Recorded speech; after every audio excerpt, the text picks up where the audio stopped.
Annecy, où nous attend Laurent Vallière. Bonjour.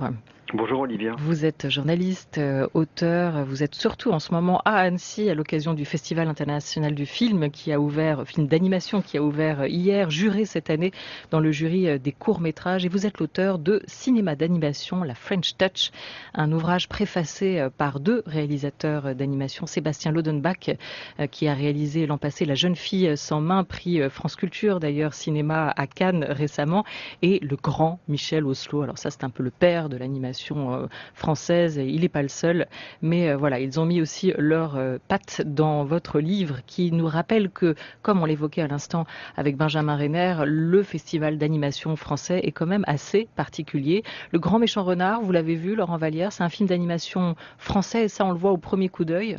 Ah oui, ça on peut le voir il y a une sorte de minimalisme dans les films de Benjamin Renner.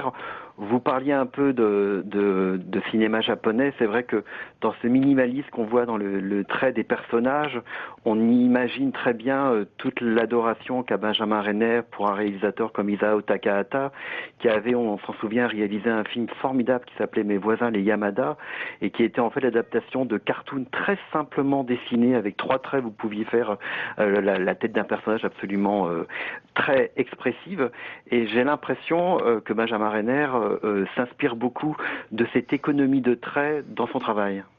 J'ai oublié de préciser tout à l'heure que La jeune fille sans main était aussi le prix du jury l'an passé au Festival d'Annecy. Cette année, beaucoup de nouveautés. En quoi Benjamin Renner est aussi représentant d'une nouvelle génération de l'animation française pour vous, Laurent Vallière? Mais j'ai l'impression, c'est un peu, j'écoutais l'émission d'Annecy, j'ai l'impression que Benjamin Renner a touché du doigt quand il disait au tout début de l'émission qu'en fait, la French Touch, on réalise, chaque réalisateur fait comme il veut pour réaliser son film. Et j'ai l'impression qu'on pourrait dire que la French Touch, on peut la résumer à film d'auteur. De la même façon que Jean-Luc Godard, que François Truffaut ont voulu mettre leurs pattes et leurs touches dans un certain cinéma. Je crois qu'on peut résumer d'une certaine façon cette French Touch par le fait que les studios, ou plutôt, il n'y a pas de gros studios, donc les producteurs laissent, j'allais dire, libre cours aux réalisateurs, à leurs pattes, pour faire des films qu'effectivement des grands studios hollywoodiens ne peuvent pas faire parce qu'il y a des pipelines, dont parlait à l'instant Benjamin, parce qu'il y a des standards. Et Benjamin est l'illustration précise de cette génération qui a démarré, on peut le dire quand même aussi, avec Sylvain Chomet. Enfin, les pères tutélaires, vous l'avez dit tout à l'heure, c'est Michel Oslo, bien sûr, parce il avait un parcours énorme, mais comme il disait, pendant très longtemps, il n'a fait que des films qui étaient vus, qui étaient des courts-métrages, qui n'étaient vus que dans les festivals, et tout d'un coup, Kirikou a ouvert la porte au grand public à ce réalisateur. Mais c'est vrai que Benjamin, on peut le mettre dans la lignée de ces dessinateurs qui ont une patte, comme Sylvain Chomet, qui a commencé dans la bande dessinée, et qui ont réussi à C'est les triplettes de retranscrire cette Belleville, patte-là. c'est les triplettes de Belleville notamment, Oui, c'est ça, exactement. Sylvain Chomet, qui a réussi, pardon. Oui, qui a réussi à transposer en animation ce trait, en fait, en conservant la fraîcheur du trait. Ce qui est dur, parce que quand vous allez voir aujourd'hui des dessins animés, bon, faut bien le dire, 90% des films qui sont vus en salle d'animation, c'est des films en images de synthèse. On peut quand même dire qu'ils se ressemblent tous au point de vue de l'esthétique. Et la particularité d'un film comme Le Grand Méchant Renard, c'est que c'est complètement différent. Il y a toute une malice, toute une poésie vraiment surprenante, qui est pourtant faite avec voilà, deux francs 6 sous, on peut le dire, je crois. Un cinéma d'animation français qui se porte bien. La France est le pays d'Europe qui est le principal producteur de films d'animation et qui, sans rivaliser pour autant en termes de nombre d'entrées avec le cinéma d'animation américain, va au-delà de ce qu'on peut imaginer derrière les termes films d'auteur, comme vous l'avez très bien d'ailleurs défini, Laurent Vallière. Mais c'est quand même des films qui sont aujourd'hui vus partout dans le monde et qui ont beaucoup de succès. Qu'est-ce qui va se passer au Festival d'Annecy cette année? Il y a des films qui sont très attendus.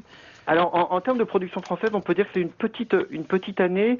Hier, ça a commencé avec Zombilenium, qui est l'adaptation réussie de la bande dessinée de Arthur de Pince, qui est un carton qui paraît dans Spirou.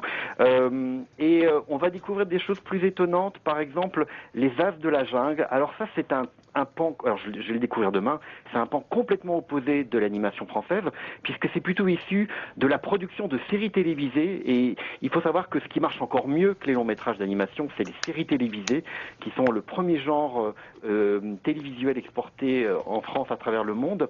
Et Les As de la Jungle, c'est une production complètement faite à Toulouse par des fous, on peut le dire, et des jeunes de la génération de Benjamin Renner qui ont inventé un monde à la Madagascar avec un gorille complètement peureux, et ils passent ces fous-là le cap d'un long métrage qui va sortir en juillet. Et je suis très curieux de voir, parce que c'est de la 3D, donc on peut avoir beaucoup de peur sur ce que c'est, mais c'est des gens qui sont très malins dans l'écriture du scénario, et je suis très curieux de voir ce que ça donne sur grand écran. Voilà, et côté court, Laurent Vallière, puisque vous faites partie du jury des courts-métrages, il y a aussi beaucoup de pépites naissantes, et parfois pour 7-8 minutes d'animation, ce sont des années de travail. Merci beaucoup à vous. Je rappelle le titre de votre livre, Somme sur l'animation française, cinéma d'animation, La French Touch, un ouvrage paru aux éditions La Martinière, Arte Édition. Merci beaucoup à vous, Benjamin Renner. Merci. Le grand méchant renard et autres contes sera en salle le 21 juin. Merci à tous.